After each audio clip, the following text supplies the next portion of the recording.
Hello ಎಲ್ಲರಿಗೂ ನಮಸ್ಕಾರ. ನನ್ನ ಕಾಲ್ಪನಿಕ ಕಥಾಲೋಕ ಯೂಟ್ಯೂಬ್ ಚಾನಲ್ಗೆ ಸ್ವಾಗತ. ಇನ್ನು ಯಾರೆಲ್ಲ ಸಬ್ಸ್ಕ್ರೈಬ್ ಆಗಿಲ್ವೋ ಬೇಗ ಸಬ್ಸ್ಕ್ರೈಬ್ ಆಗಿ, ಹಾಗೆ ಮುಂದಿನ ಅಪ್ಡೇಟ್ಸ್ ಗಳಿಗಾಗಿ ಬೆಲ್ ಐಕಾನ್ ಅನ್ನು ಒತ್ತುವುದು ಮರೆಯದು.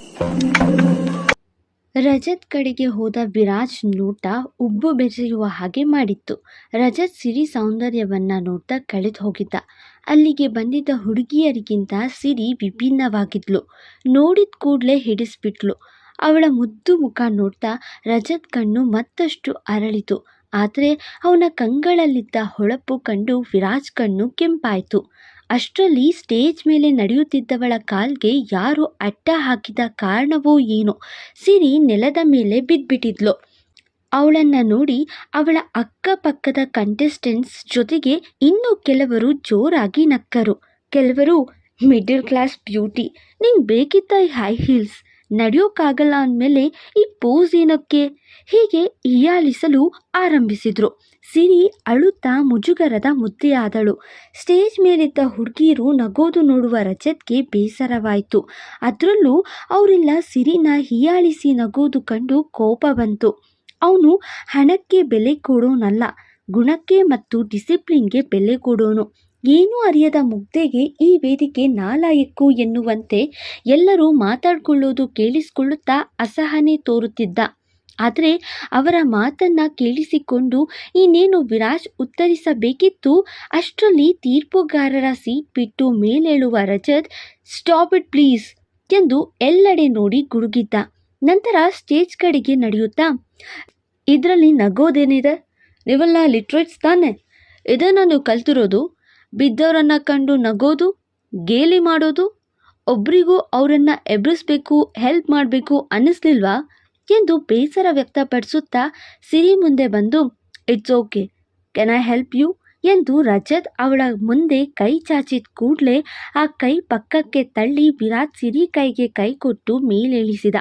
ವಿರಾಜ್ ಅವನ ಮಂಡೋದ್ರಿನ ಮತ್ಯಾರು ಮುಟ್ಟಲು ಬಿಡುತ್ತಾನಾ? ರಜತ್ ಮುಖ ಚಿಕ್ಕದಾಗಿತ್ತು. ನೀನು ಆರಾಮಾಗಿದ್ಯಾ ತಾನೆ ಎಂದು ಕೇಳ್ದ. ಆಕೆ ಏನ್ ತಾನೇ ಹೇಳ್ತಾಳೆ? ಹೀಲ್ಸ್ ಸುಮಾರು 5 ಇಂಚು ಮೀರಿತ್ತು. ಅದು ಮುರಿದಾಗ ಅವಳ ಪಾದ ಉಳುಕಿತ್ತು. ಯಾವ ಮಟ್ಟಕ್ಕೆ ನೋವಾಗ್ತಿತ್ತು ಎಂದರೆ, ಯಾರೂ ಇಲ್ಲ ಎಂದಿದ್ರೆ ಜೋರಾಗಿ ಕಿರುಚಿ ಅಳಲು ತೋರ್ತಿದ್ಲು ಹುಡುಗಿ. ಆದರೆ ಅಲ್ಲಿ ನೋವನ್ನು ಬಾಯ್ಬಿಟ್ಟು ರೋದನೆ ತೋರುವ ಹಾಗಿರಲಿಲ್ಲ. ಅದೊಂದು ದೊಡ್ಡ ವೇದಿಕೆ. ಅಲ್ಲಿ ಬರೋದಕ್ಕೆ ಒಂದು ಯೋಗ್ಯತೆ ಅಗತ್ಯ. ಅಲ್ಲಿ ಈ ರೀತಿಯಾಗಿದ್ದು ಅವಳಿಗೆ ಮುಜುಗರದ ಜೊತೆಗೆ ಬೇಸರವಾಗಿತ್ತು. ನಿನ್ನೆ ಕಣೆ ಎಂದು ಜೋರಾಗಿ ಗದರಿದ. ಆತ ಹಾಕಿದ ಆವಾಜ್ ಕೇಳಿ ವೇದಿಕೆ ಮೇಲಿದ್ದವರೆಲ್ಲ ನಡುಗಿದ್ರು. ಒಂದು ಅವಳಿಗೆ ಹೀಗಾಯ್ತು ಅನ್ನೋ ಬೇಜಾರು, ಹಾಗೆ ಅವಳನ್ನ ನೋಡಿ ಅಲ್ಲಿದ್ದವರು ನಕ್ಕರೆನ್ನುವ ಕೋಪ. ಅದಕ್ಕೆ ಧ್ವನಿಯಲ್ಲಿ ಕೋಪ ತೋರಿದ. ವೇದಿಕೆ ಮೇಲೆ ಸಿರಿ ನಡೆಯುವಾಗ ಹೀಗೆ ಆಗ್ಬೇಕೆಂದು ಆಲೋಚಿಸಿ ಮಾಡಿದ್ದ ಕೆಲಸ ನೆನೆದು ಮುಂದೆ ಕೂತಿದ್ದ ಮಧುಮುಖದಲ್ಲಿ ಬೆವರು ಜೊತೆಗೆ ಎದೆಯಲ್ಲಿ ಢವಢವ ಶುರುವಾಗಿತ್ತು. ಆ ಹೀಲ್ಸ್ ಕಿತ್ತು ತಾತ್ಕಾಲಿಕವಾಗಿ ಕೂರುವ ಹಾಗೆ ಗಮ್ ಹಾಕಿ ಮೆತ್ತಿಸಿದ್ಲಲ್ವಾ, ಅದನ್ನು ಸನ ಮೇಲೆ ಹಾಕೋಣ ಅಂದ್ಕೊಂಡಿದ್ಲು. ಆದರೆ ಈಗ ಅದು ಅಸಾಧ್ಯವೆನಿಸಿತ್ತು. ಸನಾಗೆ ಸಿರಿ ಇಲ್ಲಿಗೆ ಬರೋದು ಗೊತ್ತೇ ಇರಲಿಲ್ಲ ಎಂದು ವಿರಾಜ್ಗೂ ಗೊತ್ತಿತ್ತು. ಯಾಕೆ, ಬಿದ್ದಾಗ ಕಿವಿಗೆ ತೂತ್ ಬಿತ್ತಾ ಹೇಗೆ? Are you all right? Problem ಏನಾದರೂ ಆಗ್ತಿದ್ಯಾ ಎಂದು ಮತ್ತೆ ಗುಡುಗಿದ. ಇಲ್ಲ ಸರ್ ಎಂದಳು ಮೆಲ್ಲಗೆ. ಅವಳ ಬಲಪಾದದ ನೆಲದ ಮೇಲೆ ಇನ್ನೂ ಊರಿಲ್ಲ ಎನ್ನುವುದು ಗಮನಿಸಿದವನಿಗೆ ಪಾದ ಉಳುಕಿದೆಯೇನೋ ಎನ್ನುವ ಅನುಮಾನ ಬಂತು. ಹಾಗೆಯೇ ಅಳುತ್ತಾ ನಿಂತಿದ್ದವಳನ್ನು ನೋಡಿ, ಯಾಕೆ ಅಳ್ತಿದ್ಯಾ? ಅಳೋದಕ್ಕೆ ನೀನೇನು ಚಿಕ್ಕ ಮಗುನ? ನಡೆಯೋ ಕಾಲು ಎಡೋದೇ ಇರುತ್ತಾ ಎಂದು ಹೀಲ್ಸ್ ನೋಡಿದವನಿಗೆ ಇದ್ದಕ್ಕಿದ್ದಂತೆ ಹೊಸ ಹೈ ಹೀಲ್ಸ್ ಹೇಗೆ ಮುರಿಯೋದಕ್ಕೆ ಸಾಧ್ಯ ಎನ್ನುವ ಅನುಮಾನ ಬಂದಿತ್ತು. ತಕ್ಷಣ ಸನಾ ಕಡೆ ನೋಡ್ದ. ಅವಳಿಗೇನೂ ಗೊತ್ತಿಲ್ಲ. ಹಾಗೆ ಅಲ್ಲಿದ್ದವರನ್ನೆಲ್ಲ ನೋಡಿದ. ಅವರು ತಮ್ಮ ಪಾಡಿಗೆ ನಿಂತಿದ್ರು. ಆದರೆ ಮುಂದೆ ಕೂತಿದ್ದ ಮಧು ಕಡೆಗೆ ನೋಡಲು ಅವಳ ಮುಖ ಬೆವರುತ್ತಿತ್ತು. ಹೊಸ ಹೀಲ್ಸ್ ಹೇಗೆ ಮುರಿಯೋದಕ್ಕೆ ಸಾಧ್ಯ? ಕ್ವಾಲಿಟಿಗೆ ಹೆಸರಾದ ವಿರಾಜ್ ಸಿಂಹಾದ್ರಿ ಬ್ರ್ಯಾಂಡ್ ಕಡೆಯಿಂದ ಮಾಡಿಸಿದ ಹೀಲ್ಸ್ ಅದು. ಎಂದು ಆಲೋಚಿಸಿದವನು ಆ ಹೀಲ್ಸ್ ಕಡೆ ಸೂಕ್ಷ್ಮವಾಗಿ ಗಮನಿಸಿದ. ಹೀಲ್ಸ್ ಹಾಗೂ ಸೋಲ್ಗೂ ನಡುವೆ ಯಾವುದೋ ಬಿಳಿ ಪೊರೆ ರೀತಿಯ ಅಂಟು ಕಂಡಿತ್ತು. ಆ ಅಂಟು ಇನ್ನೂ ಹಸಿ ಹಸಿಯಾಗಿ ಕಾಣಿಸುವಾಗ ಅವನಿಗೆ ಅವನ ಅನುಮಾನ ಮತ್ತಷ್ಟು ದೃಢವಾಯಿತು. ಈಗ ಅದರ ಬಗ್ಗೆ ಆಲೋಚನೆ ಮಾಡ್ತಾ ನಿಂತರೆ ಸಿರಿಗೆ ಪಾದದ ನೋವು ಹೆಚ್ಚಾಗುವುದು ಎಂದು ಅರಿತವನು ಅವಳನ್ನು ತನ್ನ ತೋಳುಗಳಲ್ಲಿ ಹೊತ್ತನು. ಸುಮಾರು ಜನರಿದ್ದ ವೇದಿಕೆಯದು. ಮೀಡಿಯಾ ಪಾರ್ಟ್ನರ್ಸ್ ಕೂಡ ಬಂದಿದ್ರು. ಪತ್ರಿಕೋದ್ಯಮಿಯವರು ಇದ್ರು. ಎಲ್ಲರೆದುರು ಆತ ಅವಳನ್ನು ಹೊತ್ತು ನಡೆಯುವಾಗ ಸಿರಿಗೆ ಹೆದರಿಕೆ ಜೊತೆಗೆ ಮುಜುಗರವಾಗಿತ್ತು. ಬಿಡಿ ಎನ್ನಲು ಬಾಯಿ ಬರ್ತಿಲ್ಲ. ಹಾಗೆ ಹೇಳಿದರೆ ಆತ ಸುಮ್ಮನಿರೋದಿಲ್ಲ ಅಂತ ಗೊತ್ತು ಅವಳಿಗೆ. ಅವಳನ್ನು ಸ್ಟೇಜಿನ ಮುಂದಿದ್ದ ಕುರ್ಚಿ ಒಂದರ ಮೇಲೆ ಕೂರಿಸ್ದ. ಹಾಗೆ ಅವಳ ಪಾದದ ಬಳಿ ಮಂಡಿಯೂರಿ ಕುಳಿತವನ ಕಂಡು ಕಣ್ಣಗಲಿಸಿ, ವಿರಾಟ್ ಸರ್, ನಾನು ಆರಾಮಾಗಿದ್ದೀನಿ, ನೀವು ಎದ್ದೇಳಿ, ನಂಗೇನೂ ಆಗಿಲ್ಲ ಈಗ ಎಂದು ತೊದಲುತ್ತಾ ನುಡಿಯುತ್ತಾ ಪಾದ ಹಿಂದೆ ತೆಗೆದುಕೊಂಡ್ಳು. ನಂತರ ಅವಳ ಕಡೆಗೆ ಉರಿ ನೋಟ ಬೀರಿ, ತೆಪ್ಪಗಿರೋಕೆ ಏನಾದರೂ ಕೊಡಬೇಕಾ ಎಂದ. ತಕ್ಷಣ ಪಾದ ಅವನಿಷ್ಟಕ್ಕೆ ಬಿಟ್ಲು. ಅಷ್ಟರಲ್ಲಿ ಹರೀಶ್ ಪೇಯ್ನ್ ಕಿಲ್ಲರ್ ಸ್ಪ್ರೇನ ಫಸ್ಟ್ ಏಡ್ ಬಾಕ್ಸ್ ಜೊತೆಗೆ ತಂದಿದ್ದ. ಅದನ್ನು ಅವಳ ಪಾದಕ್ಕೆ ಲೇಪಿಸಿ ನೀವುತ್ತಾ, ಪೇಯ್ನ್ ಇದೆಯಾ ಎಂದ. ಇಲ್ಲ ಎಂದು ತಲೆ ಆಡಿಸಿದ್ಲು. ರಿಯಲಿ ಎಂದವನು ಒಮ್ಮೆ ಜೋರಾಗಿ ಪಾದ ನೀವಲು ಅಮ್ಮ ಎಂದು ಚೀರುತ್ತಾ ಕಣ್ಣಲ್ಲಿ ನೀರು ತಂದ್ಕೊಂಡ್ಳು. ಅವಳ ನೋವರಿತವನು, ಎಷ್ಟು ಪೇನ್ ಇದ್ರೂ ಇಲ್ಲ ಅಂದರೆ ಯಾರಾದರೂ ನಿಮಗೆ ಕಿರೀಟ ಕೊಡ್ತಾರಾ ಇಲ್ಲಿ? ಪಾದ ಬೇಡವಾ ಮುಂದಕ್ಕೆ? ವೀಲ್ ಚೇರ್ ಮೇಲೆ ಕೂರೋ ಆಸೆನಾ ಎಂದು ಕೋಪದಲ್ಲಿ ಕೇಳುತ್ತಾ ಅವನ ಕೈಗಳಿಂದ ಪಾದವನ್ನು ಬಲು ಪ್ರೀತಿಯಿಂದ ನೀವುತ್ತಿದ್ದ. ಪ್ರೀತಿ ಬೆರೆಸಿದ ಕಾಳಜಿಗೆ ಪಾದದ ನೋವು ಕೊಂಚ ಕಡಿಮೆಯಾಗಿತ್ತು. ಹರೀಶ್ಗೆ ತನ್ನ ಬಾಸ್ ಎಂತೆಂಥ ಸೆಲೆಬ್ರಿಟಿ ಮುಂದೆ ಸಿರಿ ಪಾದ ಮುಟ್ಟುವಷ್ಟು ಸರಳರಾಗಿದ್ದು ಕಂಡು ತುಂಬ ಖುಷಿಯಾಯಿತು. ಸಿರಿನ ಅವನು ಕಾಳಜಿ ಮಾಡುವ ಪರಿಗೆ ಮನಸ್ಸಲ್ಲೇ ಸಂತಸಪಟ್ಟ. ವಿರಾಟ್ ಸರ್, ಈಗ ಪರವಾಗಿಲ್ಲ ಎಂದಳು. ನಿನ್ನ ಮುಖ ನೋಡ್ತಿದ್ರೆ ಹಾಗನ್ನಿಸ್ತಿಲ್ಲ. ನಾವು ಡಾಕ್ಟರ್ ಹತ್ರ ಹೋಗೋಣ, 1 ನಿಮಿಷ ಬಂದೆ ಎಂದು ಸ್ಟೇಜ್ ಕಡೆ ತಿರುಗಿದ. ಆಗಲೇ ಬಾಯಿ ತೆರೆದವರಿಗೆ ಈಗ ಉಸಿರೆತ್ತಲು ಭಯವಾಗಿತ್ತು. ರಜತ್ಗೆ ವಿರಾಟ್ ಸಿರಿ ಮೇಲೆ ತೋರಿಸ್ತಿದ್ದ ಕಾಳಜಿ ತುಂಬ ಹಿಡಿಸ್ತು. ಸನಾಗೂ ವಿರಾಟ್ ಸಿರಿಗೆ ಕೊಡುವ ಪ್ರಾಮುಖ್ಯತೆ ಕಂಡು ತನಗೆ ಪ್ರಾಮುಖ್ಯತೆ ಕೊಡುವ ವಸಿನ ನೋಯಿಸಬಾರ್ದಿತ್ತು ಎನ್ನುವ ಪಶ್ಚಾತ್ತಾಪವಾಗಿತ್ತು.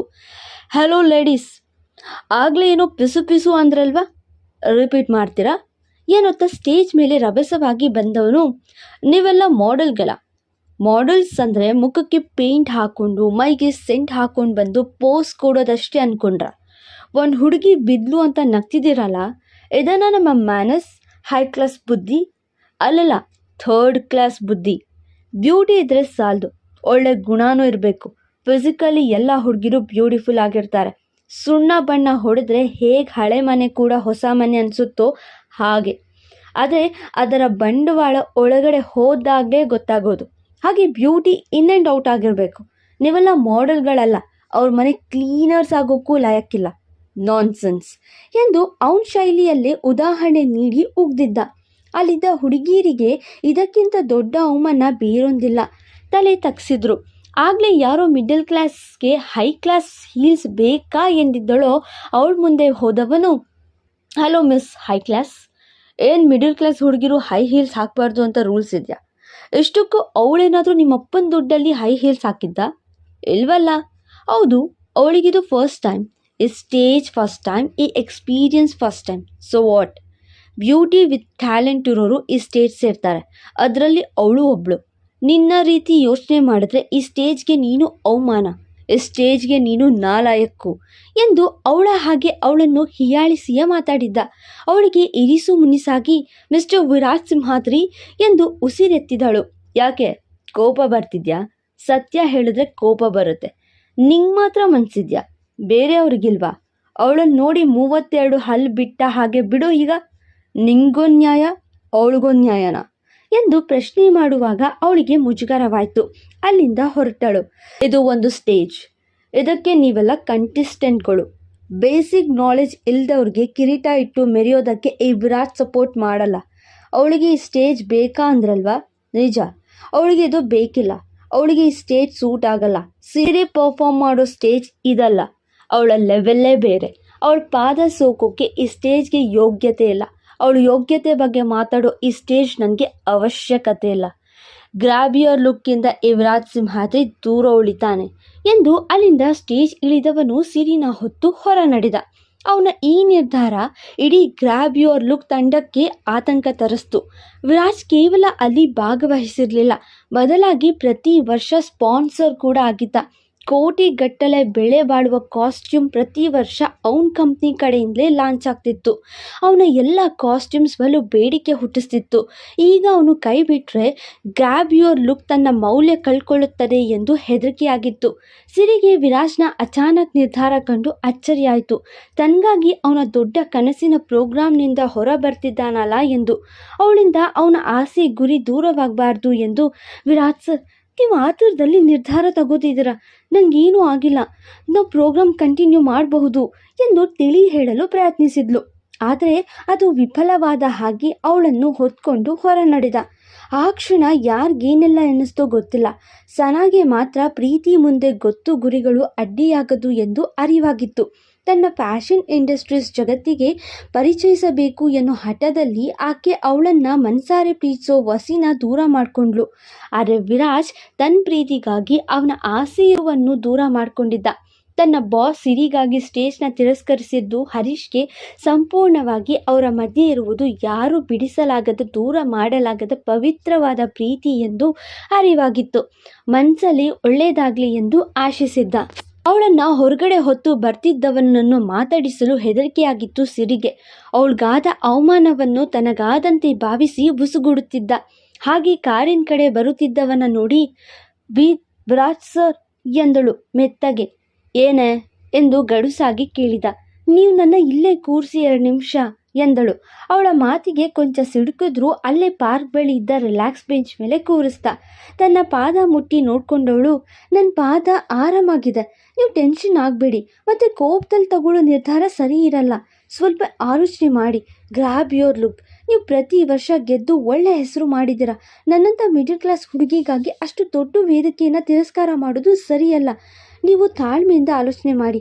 ನನಗಾಗಿ ನೀವು ತುಂಬ ದೊಡ್ಡ ರಿಸ್ಕ್ ತಗೊಂಡಿದ್ದೀರಾ ವಿರಾಜ್ ಸರ್ ಎಂದು ಆಕೆ ಮತ್ತೇನೋ ಹೇಳುವ ಹೊತ್ತಿಗೆ, ನೀನು ಇದಕ್ಕಿಂತ ದೊಡ್ಡ ವೇದಿಕೆ ಸೇರಬೇಕು ಮಂಡೋದ್ರಿ ಎಂದ, ಏನೋ ಆಲೋಚನೆ ಮಾಡ್ತಾ. ಅವಳು ಇಷ್ಟು ಹೊತ್ತು ಏನೇನು ಹೇಳಿದ್ಲೋ ಅದೆಲ್ಲ ಆತ ಕಿವಿಗೆ ಹಾಕ್ಕೊಂಡಿರಲಿಲ್ಲ.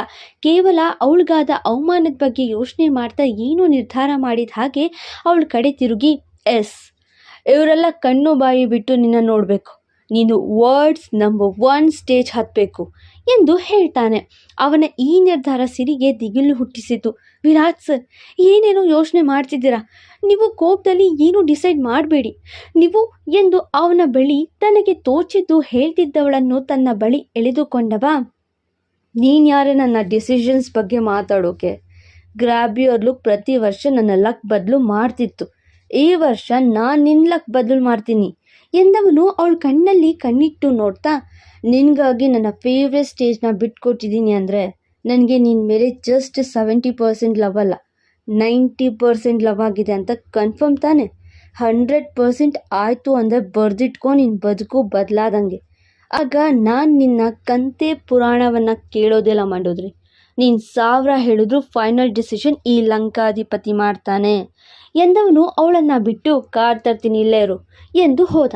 ಅವನ ಮಾತು ಕೇಳಿ ಅವಳ ತಲೆ ಗಿರ್ರೆಂದಿತ್ತು. ತನಗಾದ ಅವಮಾನಕ್ಕೆ ಇಷ್ಟು ಕೋಪ ಮಾಡಿಕೊಳ್ಳೋ ಅವಶ್ಯಕತೆ ಏನು? ಅದಲ್ಲದೆ ತನ್ನನ್ನು ಇನ್ಯಾವುದೋ ಸ್ಟೇಜ್ ಏರಿಸೋದು ಅಂದರೆ ಏನರ್ಥ? ವಿರಾಜದಲ್ಲಿ ಏನು ಓಡ್ತಿದೆ? ಮುಂದೆ ಕತೆ ಏನು? ಹೀಗೆ ಚಿಂತೆಯಲ್ಲಿದ್ದವಳ ಕಿವಿಗೆ ಯಾರೋ ಕೆಮ್ಮುವ ಕೂಗು ಕೇಳಿಸ್ತು.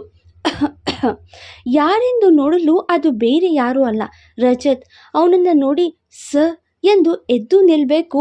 ಪ್ಲೀಸ್ ಕೂತ್ಕೊಳ್ಳಿ. ನೀವು ನಿಂತಿರೋದು ನಿಮ್ಮ ಹುಡುಗ ನೋಡಿದ್ರೆ ನನ್ನ ಮತ್ತೆ ಎಳೆದ ಹಾಗೆ ಮಾಡ್ತಾನಷ್ಟೆ ಎಂದ. ಸರ್, ಅವರು ನನ್ನ ಬಾಸ್ ಎಂದಳು. ನಿಮ್ಮ ಹುಡುಗ ಅನಿಸಿದ್ದು ಕೇಳಿ ಬಾಸ್ ಎಂದು ಮಾಹಿತಿ ಕೊಟ್ಟಳು. ಹೌದಾ, ಬಾಸ್ ಆದವರು ಇಷ್ಟು ಕೇರ್ ಮಾಡ್ತಾರಾ ಸಿರಿ ಅವರೇ ಎಂದ. ಆ ಕೇರಿಂಗ್ ನೋಡಿದವ್ರಿಗೆಲ್ಲ ಸಂಪೂರ್ಣವಾಗಿ ಅವ್ರ ಮಧ್ಯೆ ಲವ್ ಇದೆ ಎನ್ನುವುದು ಗೊತ್ತಾಗ್ತಿತ್ತು. ಅದು ಅವರು ಹಾಗೆ ಎಂದು ಹೇಳ್ತಿದ್ದ ಹುಡುಗಿ ಮಾತಿಗೆ ನಗುತ್ತಾ, ಅವನು ಎಲ್ಲರನ್ನೂ ಇಷ್ಟು ಹಚ್ಕೊಳ್ಳೋದಿಲ್ಲ, but he cares you lot, loves you so much. ತಾನು ಪ್ರೀತಿಸಿದ ಹುಡುಗಿಗೆ ಅವಮಾನ ಮಾಡಿದ ವೇದಿಕೆ ಅಂತ ವೇದಿಕೆಯನ್ನು ದೂರ ಮಾಡಿಕೊಂಡ್ರು ಅಂದರೆ really loves you so much ಎಂದು ವಿವರಿಸುವಾಗ ಅವಳಿಗೆ ಒಂಥರ ಅನ್ನಿಸ್ತು. ನೀವವ್ರಿಗೆ ಫ್ರೆಂಡಾ? ಅಂದರೆ ಅವ್ರ ಬಗ್ಗೆ ಗೊತ್ತಿರೋ ಹಾಗೆ ಹೇಳ್ತಾ ಇದ್ದೀರಾ ಎಂದಳು. ಸುಮ್ಮನೆ ನಕ್ಕನು. ನಾನು ಯಾಕೆ ಇಲ್ಲಿಗೆ ಬಂದೆ ಅಂದರೆ ನೀವು ನಿಜವಾಗ್ಲೂ ತುಂಬ ಬ್ಯೂಟಿಫುಲ್ ಆಗಿ ಕಾಣಿಸ್ತಿದ್ರಿ. I really impressed. ನಿಮ್ಮ ಹುಡುಗ ಹೇಳಿದ ಹಾಗೆ ನಿಮಗೆ ಈ ಸ್ಟೇಜ್ ಸೂಟ್ ಆಗಲ್ಲ. Really deserves much more better stage. I hope he will find the one for you. I hope ಮತ್ತೆ ನಾವು ಸಿಗ್ತೀವಿ. ಆಗ ನಾನು ಅವನಿಗೆ ಏನಾಗಬೇಕು ಅಂತ ಹೇಳ್ತೀನಿ. Till then see you and all the best ಎಂದು ಕೈ ಮುಂದೆ ಚಾಚಿದಾಗ ಸಿರಿ ಕೂಡ ಕೈಗೆ ಕೈ ಸೇರಿಸಿ ಕುಲ್ಕಿ ಥ್ಯಾಂಕ್ಸ್ ಎಂದಳು. ಅದೇ ಸಮಯಕ್ಕೆ ಕಾರ್ ಜೊತೆ ಬರುವ ವಿರಾಜ್ ಇವರನ್ನ ಕಂಡು ಮತ್ತಷ್ಟು ಕೋಪಗೊಂಡ. ಕಾರ್ ಇಳಿದು ರಭಸವಾಗಿ ಬಂದವನು ಅವಳನ್ನು ಹೊತ್ತು ಕಾರಲ್ಲಿ ಕೂರಿಸ್ಕೊಂಡು ಒಮ್ಮೆ ರಜತ್ ಕಡೆಗೆ ದುರುಗುಟ್ಟಿ ಹೋದ.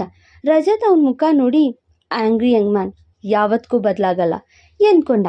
ರಜತ್ ಕತೆ ಮುಂದೆ ಬರುತ್ತೆ, ಆಗ ಹೇಳ್ತೀನಿ. ಸದ್ಯಕ್ಕೆ ಇವನ್ ರೋಲ್ ಈಗ ಮುಗೀತು. ಮುಂದಿನ ಸಂಚಿಕೆಯಲ್ಲಿ ಹೌದೇ, ನನಗೆ ನಿನ್ನ ಯಾರು ಮುಟ್ಟೋದು ಇಷ್ಟ ಆಗಲ್ಲ. ಯಾವನ ಜೊತೆಗೂ ನೀನು ಹಲ್ ಬಿಟ್ಟು ಹೀ ಅಂತ ನಗುತ್ತಾ ಮಾತಾಡೋದು ಇಷ್ಟ ಆಗಲ್ಲ. ಇದು ನೀನು ಜಲಸ್ ಅಂದ್ಕೊಳ್ತೀಯೋ, ಪೊಸೆಸಿವ್ನೆಸ್ ಅಂದ್ಕೊಳ್ತೀಯೋ, ಐ ಡೋಂಟ್ ಕೇರ್. ನೀನು ನನ್ನ ಜೊತೆಗೆ ನನ್ನ ಕಣ್ಮುಂದೆನೇ ಇರಬೇಕು ಅಷ್ಟೆ. ನಾನು ನಿನ್ನ ಯಾರಿಗೂ ಬಿಟ್ಕೊಡಲ್ಲ ಅಷ್ಟೆ ಎಂದು ಅವಳ ಅಂಗೈನ ನೀರಿಂದ ಶುದ್ಧಿ ಮಾಡಿದ್ದ ಲಂಕಾಧಿಪತಿ. ಅವನ ಈ ಹೊಸ ಕಾಟಕ್ಕೆ ನಗಬೇಕು, ಅಳಬೇಕು, ಹೆದರಬೇಕು ತಿಳಿಯದೆ ಸುಮ್ಮನೆ ನಿಂತಿದ್ಲು ಸಿರಿ. ಮುಂದೆ ಮತ್ತೆ ಸಿಗುವ. Thank you. ಶೇರ್ ಕಮೆಂಟ್ ಮಾಡೋದು ಮರೆಯದಿರಿ.